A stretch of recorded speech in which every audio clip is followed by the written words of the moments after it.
Ato force won't me for senior dollar no. Ebe to say who. And this your band Magwasi. Ato force in the Magwasi. The man paying John from Mahama, and Magwasi. Ghana's currency now, according to Bloomberg, the world's worst performing currency in the third quarter. His Excellency John Dramani Mahama, or Honorable Ato Forsen, or more than Ghana Fuana. I am asking a question concerning the appreciation and the depreciation of the Ghanaian cedi. Egofobi kasa bisa questions the afa Ghana cedi depreciation no obviously see no assembly ababonten actually say Ghana cedis no see where the whole world na enya hoden kura eno na Ghana fobi can say no intend this for more than na because February or mobile ebedu somewhere May na Ghana fo ina ebo omunsam the ama NDC, especially His Excellency John Dramani Mahama or ne Ato Forsen na enu na hibia na cedi na hoden esan akofo mu no on the time na cedi na hoden no ekosoro na nkofo bi can say no NDC fo mu nya adwuma papa bia ama saade no happen na emom the situation at hand that time na ema sa ade no esi na even na NPP for can say NDC government they are not spending enu nti na ema sa cedi no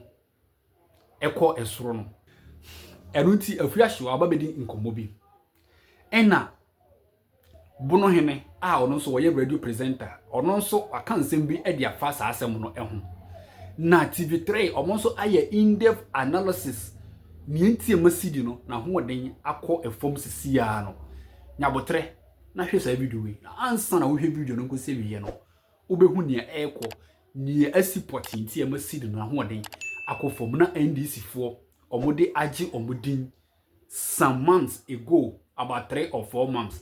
Na sisia no Ato Forsen is no more forcing. Yam ko the first story eso. Queen Afiaswa ye yina yenum say sisia no America mamu na wo. Obabedi nkomo bi de akere Ghana fo say okan ye. Time na sidi no ahoden no ekosoro no. Okan akere Ghana fo say obi biala owo sika no onto dollar no bi ensia enche bia ebesan akosoro. Nsisia na be say Queen Afiaswa prophet. Na asem na okan ye no okan akere Ghana fo said no. Asem na mekan ye no abam. Se obi a otie ye no sisia no onye sika enti freme na fa medi mame ye hwe Afiaswa de okan ye emna ye ko be beto aso e de afiri ho Mo kan komo bi na me ni mo di ye no. Se the dollar no so tete na wa wo sika no to bi to. Ni masa emra so se kwanso fo ko fa niema.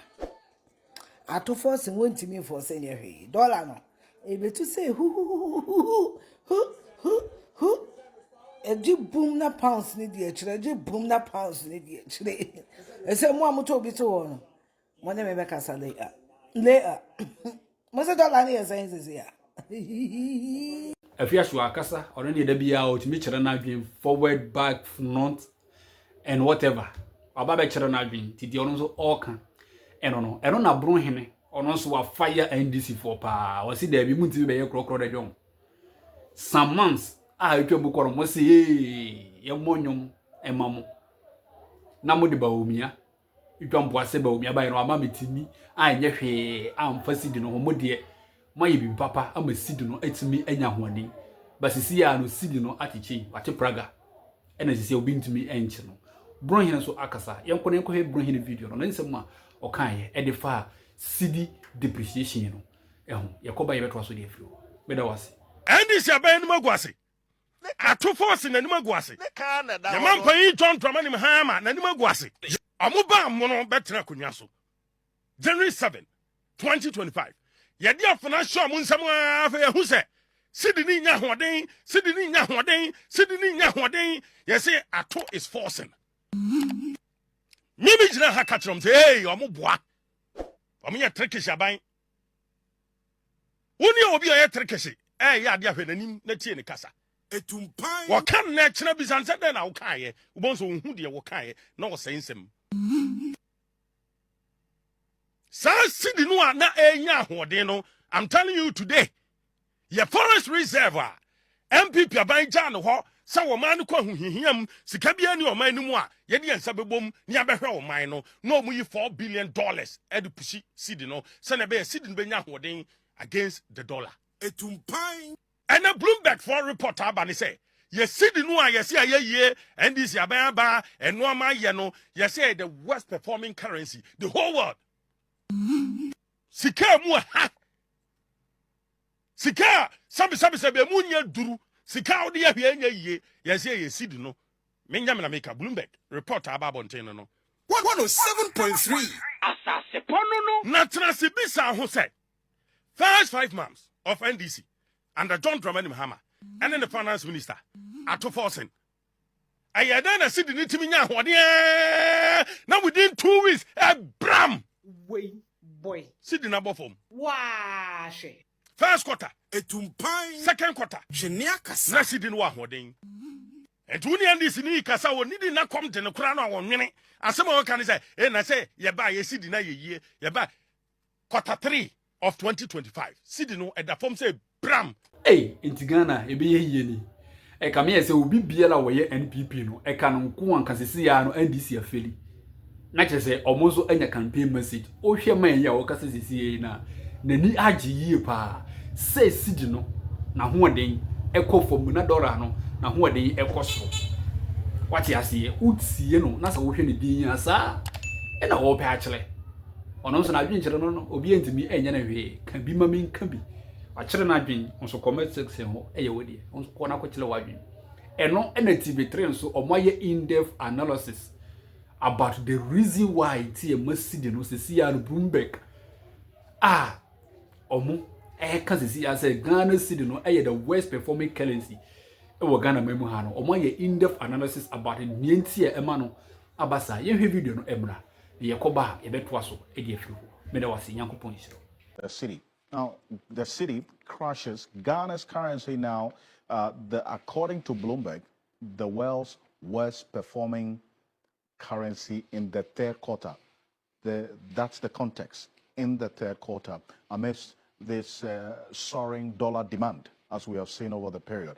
And they put out some statistics just to put the matters in context. This is it. In terms of the losses within this third quarter against the dollar, Bloomberg says, this is it. The Ethiopian birr, Chilean peso, the least in terms of the depreciation, the Dominican Republic's peso, Botswana Pola, and this they are ranking in terms of the currencies that were doing well and the rate at which they have lost.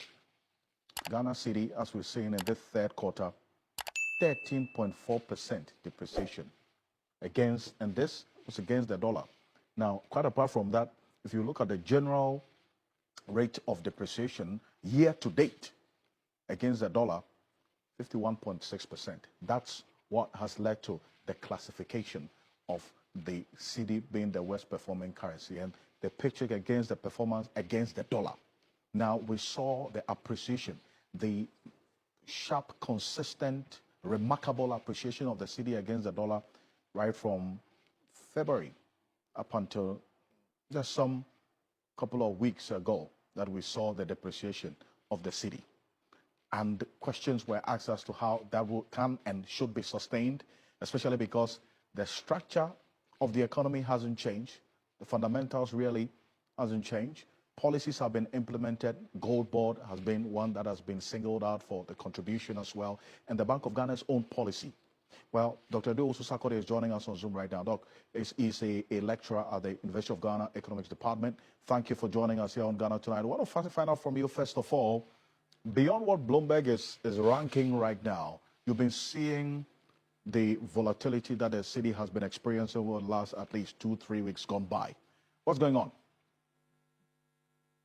Well, we know that our exchange rate has largely been determined by so many factors, and the recent appreciation that we witnessed in the country is as a result of largely external factors: gold price, remittances, and a drop in the import bill.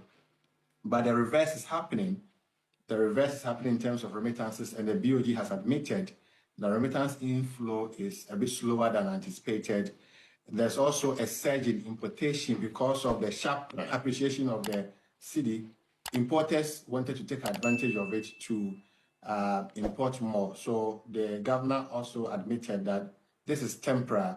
We're hoping that things may change, but he did not put any date on it. So there are so many factors that are determining the exchange rate, which is not due to the structure of the economy as you have indicated. If we have strong ownership of our exports, then things would have been different, because since 2017 up to date, Ghana has been exporting more than we import. So this shouldn't be the case.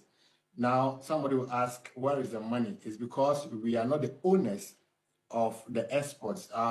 Gold is doing very well now. Ghana today is the #1 producer of gold in Africa, #6 in the whole world. Last year, we produced 130 tons, that's about 5.9 million ounces of gold. If our share in the gold production was greater, our gold reserves by now would have been far higher and things would have been different.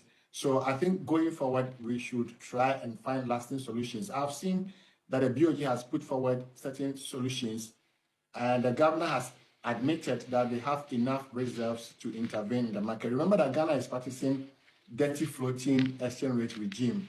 In other words, they allow the exchange rate to move and they intervene when things are getting out of hand.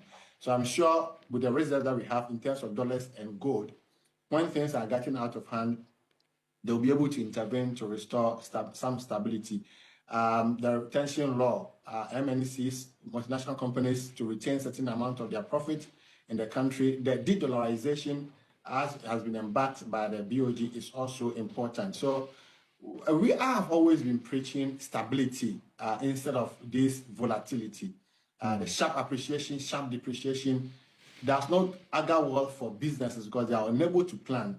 If we are able to stabilize our currency, have strong ownership, stop this dollarization, improve on the retention law, I think things can be better. But at the end of the day, we are talking about the same thing that we've been preaching, the structure of our economy, where we have to try and reduce the importation, also have ownership of our exports. For me, that is the best way to go. We are blessed with gold, so we should take advantage of it. We should leverage on the gold that we have to stabilize our currency going forward. I do appreciate it. And saying that maybe in 30 seconds, the gold board is one to look at in this regard. What do you just propose? Yes, the gold board. As a country, we have admitted, I think even from the previous administration, we all have admitted that we can leverage the abundance of gold that we have to stabilize our currency. So gold board should step up their game. They should do more purchases so that we can have more reserves. If things become critical, we should be able to sell some of the goods that we have to restore the value of our currency. Thank you. Dr. Edo Susakori is an economist, a lecturer at the University of Ghana Economics Department. Thank you for joining us.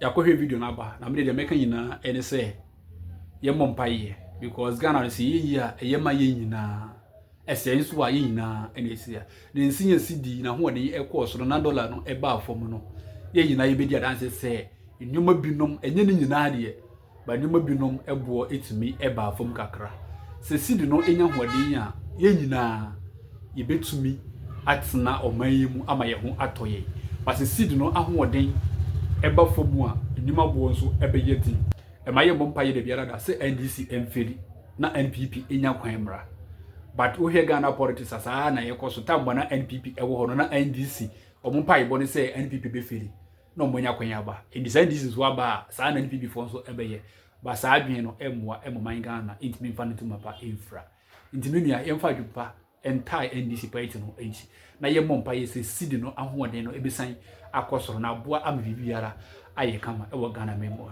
beda wase se wahwe video yi ede besi awiye meka se yakopon onhira na onka ho ansa ne ye be kono se wonya subscribe ye to this channel message so be subscribe wa subscribe nso yakopon onhira na onka ho me ne wo ebesi ebim sisi ye die makro bye bye.